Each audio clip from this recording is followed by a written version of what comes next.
കഴിഞ്ഞ വീഡിയോയിൽ പറഞ്ഞ ആഗാഖാൻ പാലസിൻ്റെ വെയിറ്റ് സമാധിയാണ് കേട്ടോ ഇത്.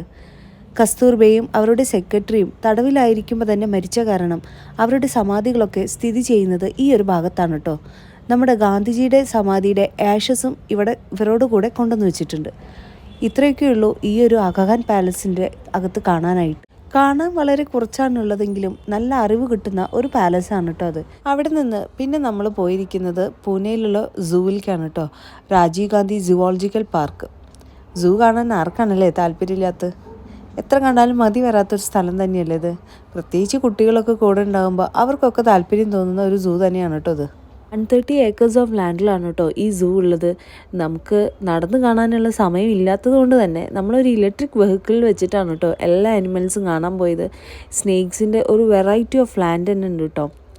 പലതരത്തിലുള്ള റെപ്റ്റൈൽസ്, ബേർഡ്സ്, മാമൽസ് എല്ലാം അതുണ്ട്. അതുപോലെ തന്നെ ആന, ടൈഗർ, ലയൺ അതൊക്കെ ഉണ്ട് കേട്ടോ. ഇതാണ് കേട്ടോ അതിലത്തെ മെയിൻ അട്രാക്ഷൻ, നമ്മുടെ ബംഗാൾ ടൈഗർ എന്ന് പറയുന്നത്. വളരെയധികം എൻജോയ് ചെയ്തിട്ടുള്ള ദിവസങ്ങളായിരുന്നു കേട്ടോ ഈ പൂനെ ഡേയ്സ് എന്ന് പറയുന്നത്. അപ്പോൾ പുതിയ വീഡിയോ ആയിട്ട് വരാം. ടാറ്റാ.